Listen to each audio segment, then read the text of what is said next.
Seja muito bem-vindo, muito bem-vinda à nossa quarta aula e última do Seminário de Pregação Bíblica. Como eu estou satisfeito com o desenvolvimento de vocês. Que depoimentos maravilhosos eu tenho visto aqui na página do curso. Para você ter uma ideia, olha o que o Edson Mateus disse. Para mim, está sendo uma grande bênção esse seminário. Estou aprendendo muito. Que Deus continue te abençoando para que você possa continuar nos instruindo cada vez mais. O Romildo Chaves Marinho disse o seguinte: estou surpreso com a qualidade desse estudo, é muita informação. Com certeza todos nós que estamos participando desse seminário ficaremos bem mais preparados para aplicar os sermões de maneira correta, sem constranger nossos irmãos e visitas. Obrigado, Leandro. Veja que privilégio. Para mim, ver o desenvolvimento de vocês. Perceber que você, meu aluno, minha aluna, está aprendendo cada vez mais sobre a arte de pregação. Antes da aula de hoje, na qual apresentarei os 14 passos que eu utilizo para preparar e apresentar meus sermões, eu quero lhe dizer duas coisas. Primeiro, quero responder algumas perguntas suas e lhe dizer que eu disponibilizarei o documento em formato PDF para que você tenha esses passos. Então, eu darei isso de presente para você, para que você possa ter e usar sempre que for preparar um sermão, tá bom? É o meu presente de coração para você, tá ok? Algumas das perguntas que eu recebi de vocês, que foram centenas, mas infelizmente eu não tenho tempo para responder todas, mas eu pretendo futuramente fazer mais algum vídeo ou outro em algum momento para responder especificamente essas dúvidas do seminário de pregação bíblica. Então fique atenta, você que tem o seu e-mail no meu banco de dados, você vai receber, tá bom, estas respostas. Fique tranquilo, fique tranquila quanto a isso, porque são muitas perguntas. Agora, eu recebi aqui algumas perguntas. Primeiramente, eu tenho aqui a pergunta da Lídia Veigas Duarte. Ela perguntou o seguinte: queria saber se você é contra uma mulher pregar. Eu posso dizer para você que eu, e muito menos a Bíblia, é contra a pregação feminina. Eu até expliquei numa aula anterior que quando Paulo pediu em 1 Coríntios 14, 34 e 35, em 1 Timóteo 2, ali 11 e 12, quando Paulo pediu para as mulheres ficarem caladas na igreja, é num outro contexto. A Bíblia não está dizendo que a mulher não pode colaborar com a pregação do evangelho. Eu até expliquei, não é, que na sociedade grega da época era vergonhoso, falta de decoro.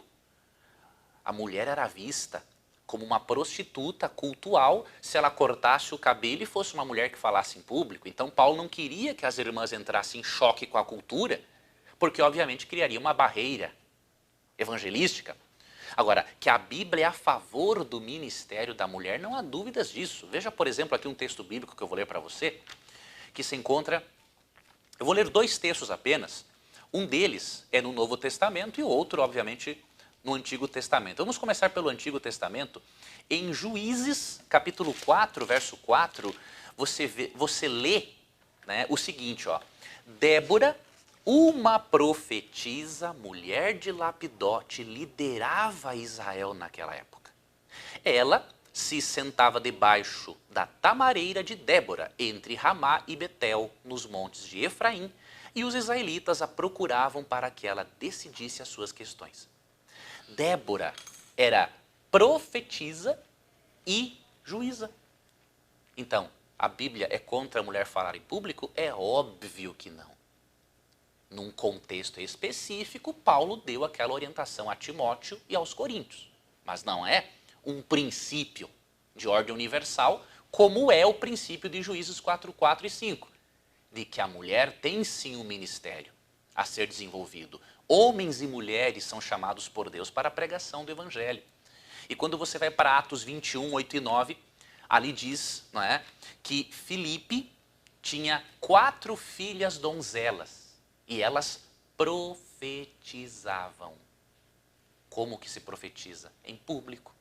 Então a Bíblia não é contra a mulher pregar de forma alguma. Tá bom? Outra pergunta que eu recebi muito importante é de Ricardo Chiavelli. ele perguntou o seguinte: você acha normal um pregador ficar aguardando uma inspiração do Espírito Santo para depois começar a falar sobre o assunto que não preparou previamente? Eu quero relembrar vocês do que eu afirmei na aula anterior. Em 2 Timóteo 4,13, o apóstolo Paulo, mesmo sendo apóstolo, inspirado pelo Espírito Santo e autor de boa parte do Novo Testamento, ele falou para Timóteo o seguinte: traga-me os livros. Se Paulo, que era inspirado, precisava ler e se preparar para o sermão, imagine você e eu.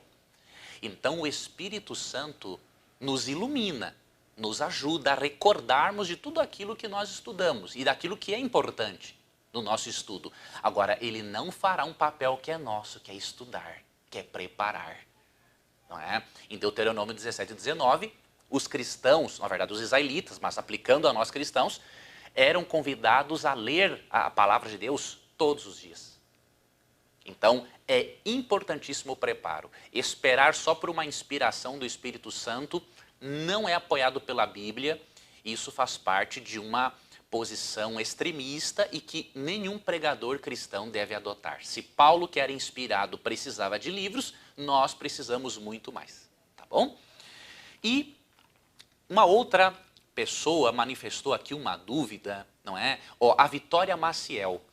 Queria saber como fazer um sermão sem que ele seja cansativo e longo e que as pessoas fiquem atentas no que é falado.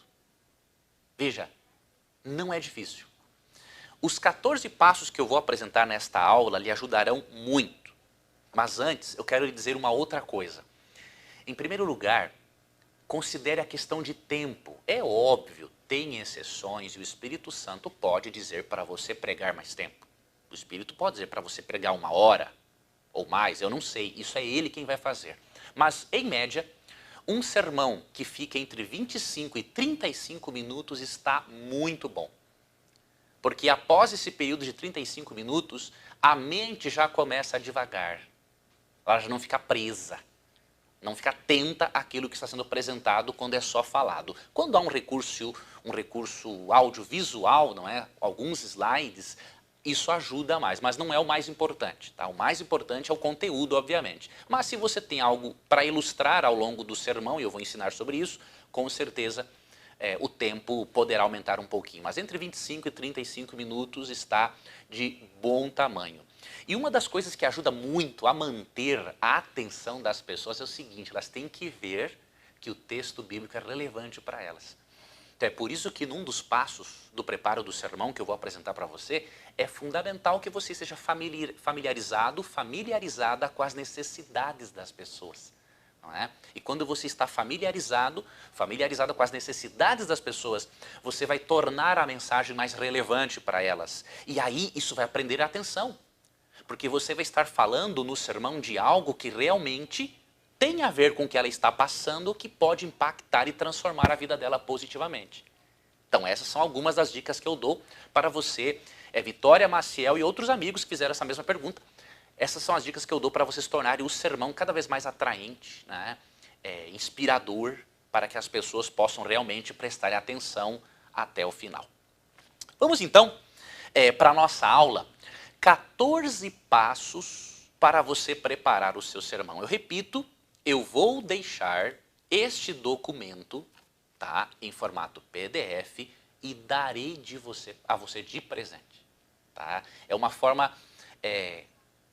de eu agradecer a você por você ter participado comigo dessas 4 aulas, por você ter se inscrito, por você ter separado um tempo. Então eu quero recompensar você. Além desse conteúdo rico, que graças a Deus eu pude proporcionar para você, eu estou lhe dando de presente esse arquivo em formato PDF, que vai apresentar um exercício homilético com esses 14 passos para que você possa preparar o seu sermão. Eu vou dar uma pincelada rapidamente sobre eles, não poderei me aprofundar muito, obviamente, né, porque seriam várias aulas, mas essas dicas que eu darei e esse material que eu disponibilizarei, com certeza farão uma diferença tremenda. Os seus sermões nunca mais serão os mesmos. Porque eu utilizo esses passos que eu aprendi no meu mestrado de teologia. e depois que eu estou utilizando esses passos, os meus sermões mudaram. As pessoas se sentiram muito mais agradecidas, mais impactadas, percebi mais transformação na vida das pessoas, porque eu levei realmente aquilo que o texto bíblico dizia para elas, de acordo com a necessidade delas. Primeiro passo, que você terá nesta ficha como um presente meu para você. Você precisa, em primeiro passo, descobrir a necessidade da sua audiência. Então, o que você vai fazer? Primeiro, você vai identificar os problemas, as lutas, não é? Os desafios que as pessoas enfrentam. E você, nesta ficha que eu estou dando, você vai relacionar. Por exemplo, percebo que os maiores problemas ou as maiores necessidades dos meus ouvintes são essas. Pá, pá, pá, pá. Aí você lista os maiores problemas, as maiores necessidades das pessoas. Esse é o primeiro passo. Você não pode escolher o texto bíblico sem antes saber qual é a principal necessidade ou quais são as principais necessidades do seu público.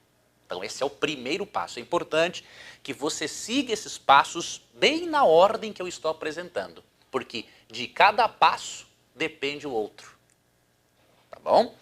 Então depois que você descobre a necessidade da audiência, aí você dá o segundo passo. Você vai selecionar, não é, um tema, você vai escolher um tema apropriado para abordar o assunto, tá?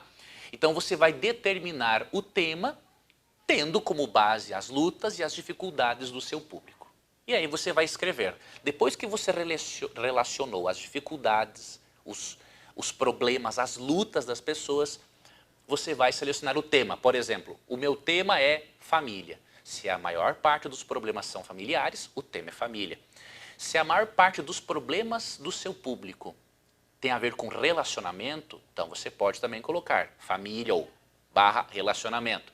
Se é uma igreja que não se envolve em evangelismo, você descobriu esse problema, esta luta, essa debilidade, você vai escolher o tema, evangelismo. Tá bom? Então primeiro você define os problemas, as lutas das pessoas e depois você escolhe o tema. Passo 3.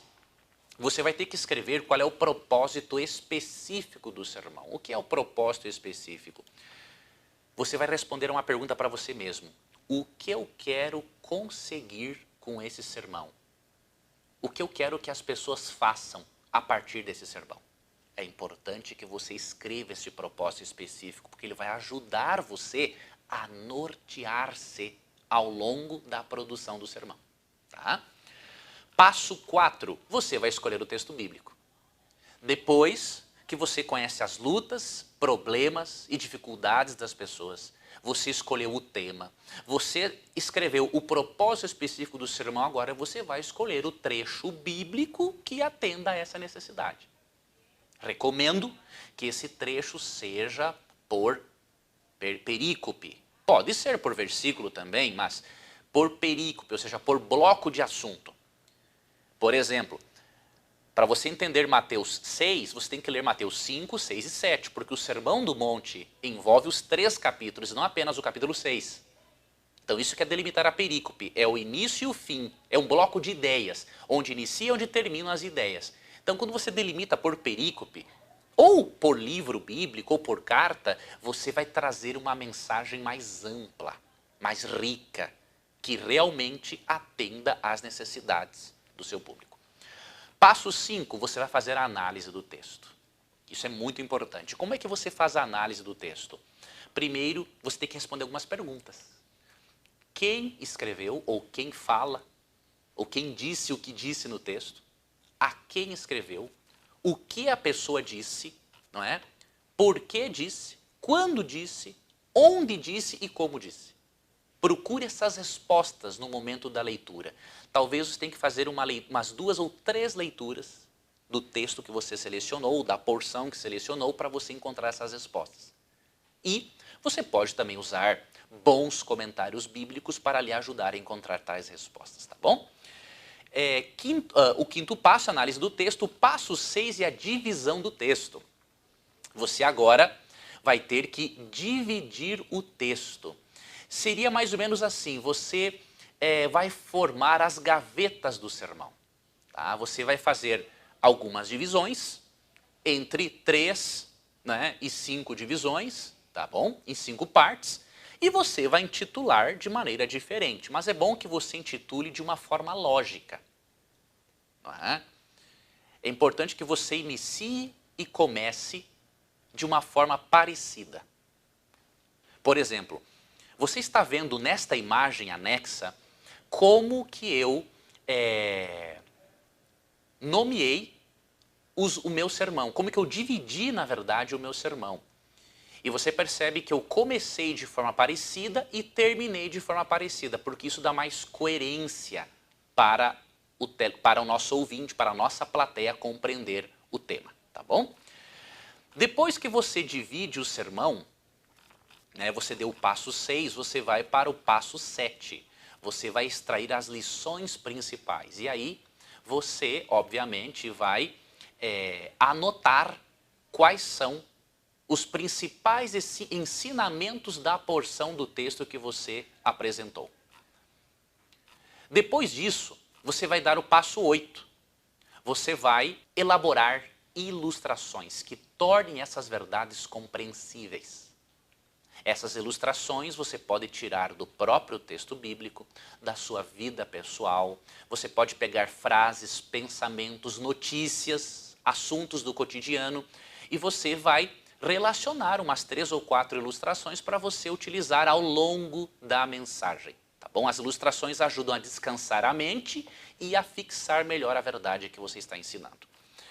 Depois você vai para o passo 9. O 9º passo é aplicar a mensagem. É fundamental que você aplique a mensagem. E é bom que você escreva nessa ficha que eu estou lhe dando como você pretende levar as pessoas a praticar os ensinamentos do seu sermão.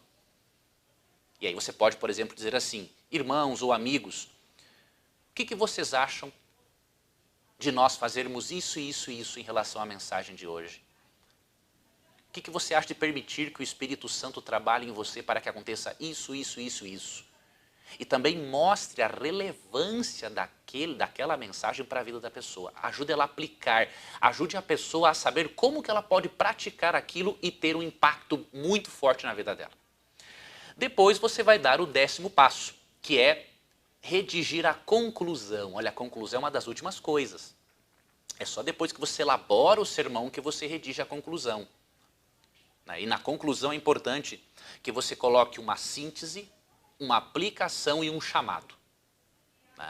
Uma síntese numa frase daquilo que você estudou com a pessoa ao longo da mensagem, uma aplicação que faça ela compreender todo o teor da mensagem e aplicá-lo à vida, e um chamado, um convite para a ação. Isso é fundamental. Após isso você vai dar o passo 11, que é redigir a introdução. A introdução é composta por algumas fases, não é? A primeira fase é uma saudação, você vai escrever uma saudação, uma frase alusiva ao sermão. Você pode pegar um evento cotidiano para dar um exemplo e depois entrar no sermão. Além da frase alusiva, uma frase que possa disparar, o chamado disparador, que dispare na pessoa a vontade de ver o que vai acontecer. Aí a introdução também contém o texto bíblico para leitura. Não é? A proposição do sermão, ou seja, o que você pretende provar e apresentar dali em diante. Você pode fazer uma pergunta de transição, por exemplo: o que a Bíblia quer dizer quando afirma que a salvação é unicamente pela fé em Jesus? Aí depois dessa pergunta de transição, você vai para uma frase de transição que diz assim: a Bíblia deseja demonstrar para você hoje que ser justificado pela fé em Cristo nada tem a ver com as obras. Se você preparou a introdução, vai ficar mais fácil quando você visualizar na ficha que eu estou dando para você de presente, o documento de presente com os passos. Agora o passo 12, o 12º passo, é você preparar o título. Agora que você tem o conteúdo na mente, que você sabe o que realmente quer, onde vai chegar com a mensagem bíblica, você vai preparar um título atrativo. Sabe aquelas manchetes de jornal? Lógico, não de uma forma irreverente como as manchetes muitas vezes, mas tem que ser algo atrativo, que desperte a atenção. O passo 13 é preparar o esboço do sermão. Depois que você estudou, seguiu todos esses passos, fez as anotações das ideias principais, fez as divisões do sermão, fez tudo. Agora você prepara um esboço. E com esse esboço será o suficiente para você subir ao púlpito, dar uma olhadela nele de vez em quando para lembrar os tópicos principais e aí apresentar a mensagem. E se tiver de ler um pouco em alguns momentos, não tem problema. Tá bom? Fique tranquilo, fique tranquila. Com a questão do tempo, do hábito, da prática, você ficará cada vez mais solto, mais solta para pregar sem o papel. Não se preocupe quanto a isso, tá? O tempo é seu, fique tranquilo. E o próximo 14 é pregar o sermão. Agora você está pronto? Depois de estudar, ore, consagre-se a Deus, pregue com poder e você verá frutos para a vida eterna, na sua vida e na vida das pessoas. Eu quero encerrar dizendo para você uma coisa. Eu preparei com muitas horas de estudo, de dedicação, um material especial para você. Eu tenho certeza que este material poderá ser um divisor de águas na sua vida, em vários aspectos, especialmente no aspecto evangelístico. Eu tenho certeza que você nunca mais pregará da mesma maneira. É óbvio, você pode ler dezenas e dezenas de livros sem precisar deste material que eu vou lhe oferecer, tá bom? Então, essas aulas que eu lhe dei já são suficientes. Se você usar essas aulas e ler muitos livros sobre o tema, você pode se preparar sozinho, mas eu gostaria de reunir todo o meu conhecimento e a minha experiência num lugar só e facilitar a sua vida. E por isso, eu preparei para você um curso de homilética, a arte de preparar e apresentar sermões. Agora, é muito mais do que um curso. Eu preparei para você 18 lições, porém, além dessas 18 lições que vão revolucionar a sua maneira de pregar, eu estou dando de presente para quem adquirir essas 18 videoaulas, eu estou dando de presente para você uns bônus que você nunca viu coisa igual na sua vida. Sabe qual é o primeiro presente que eu vou dar para você? Um software para você controlar, ter o controle total dos seus sermões. Você nunca mais vai se perder, você vai saber o que pregou, onde pregou e quando pregou, e você nunca mais vai repetir sermões. Só este software, se você fosse pagar por ele, você pagaria pelo menos uns R$1.500 a R$2.000. Eu vou dar para você de presente. Ouviu bem? Vou dar para você de presente este software para você controlar os seus sermões, ter todo o seu planejamento. Quando você for pregar num lugar, você coloca o nome do lugar, nesse software, o sermão pregado, o texto que você utilizou, a data. Você nunca mais vai repetir sermões. E quando você chegar numa igreja depois de 10, 15 anos, você vai dizer assim, olha, quando eu estive aqui há 10 anos eu preguei sobre isso. As pessoas vão pensar, nossa, mas essa pessoa é um absurdo de esperta. Não, é porque você tem tudo anotadinho num software de presente. Outro bônus que eu vou dar para você, eu vou dar para você uma ficha com todos os passos para elaborar o sermão. Eu já dei, na verdade, esta ficha aqui no seminário, mas eu vou dar esta ficha com ampliações, vou dar esta ficha com bônus a mais. Além de eu mostrar os passos para você do sermão, eu vou dar para você um sermão meu de presente e um modelo meu de exegese bíblica. Como que você vai fazer uma exegese, uma interpretação do texto bíblico e como que você pode preparar os seus sermões. Vou dar de presente para você isso. Além disso, eu vou dar para você um livro, um e-book, é traduzido do inglês, óbvio, para o espanhol, de um homileta chamado Brissi. Dr. Brissi, em mais de 80 páginas, ensina muita coisa sobre a arte de preparar e apresentar sermões. Esse e-book será seu também como bônus. Outro presente que eu vou dar para você, calendário anual de pregação. Já imaginou você ter uma planilha em que você tem as datas especiais do ano e você faz um calendário anual de pregação para você poder pregar? de forma planejada, organizada, impactante, este é outro bônus que eu vou dar para você. Outro presente que eu vou dar para você, o guia, como eu falei, para a exegese, o sermão que eu vou dar para você meu de presente, o título é A Fé Sem Obras é Morta. Vou dar para você nada menos do que 7 presentes.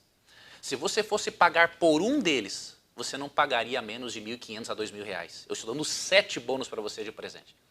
E se você adquirir este curso, você vai ganhar tudo isso de presente e, além disso, a minha assessoria ao longo da sua jornada. E sabe quanto é que custa esse curso que eu estou dando para você com todos esses bônus? Você vai pagar só 6 parcelas de R$ 58,90. É ou não é um presente? Um curso de homilética com 18 videoaulas, com bônus que valem mais de R$ 2.000, só os bônus. Eu vou dar todos de presente para você com um curso, 6 parcelinhas de R$ 58,90. Valor simbólico, apenas para eu cobrir os custos das ferramentas, né, que eu utilizo para disponibilizar todo esse conteúdo para você e para que eu desenvolva mais projetos para que eu possa contribuir para o seu crescimento espiritual. Então não perca a oportunidade, vá agora mesmo até o site aqui indicado e você vai perceber que há muita coisa boa pela frente. Deus tem muitas coisas para fazer por meio de você. Aproveite essa grande chance, esses grandes presentes. Estou dando para você entre 6 a 8 bônus de presente. Bônus que seriam caros, mas eu estou dando para você que o meu propósito não é ganhar dinheiro. Se fosse, eu faria outra coisa. O meu propósito é ajudar você. E com essa pequena taxinha, ele ajudar a cada vez mais valorizar o conteúdo que Deus tem lhe apresentado por meio dos estudos que eu tenho feito e dos materiais que eu estou lhe dando de presente. Eu tive um custo, obviamente, para fazer tudo isso. Tá bom? Que Papai do Céu lhe guarde, será uma honra para mim ter você como seu tutor, seu professor ao longo de todo este processo. Tá bom? Fico então no seu aguardo, um forte abraço e até o nosso próximo encontro.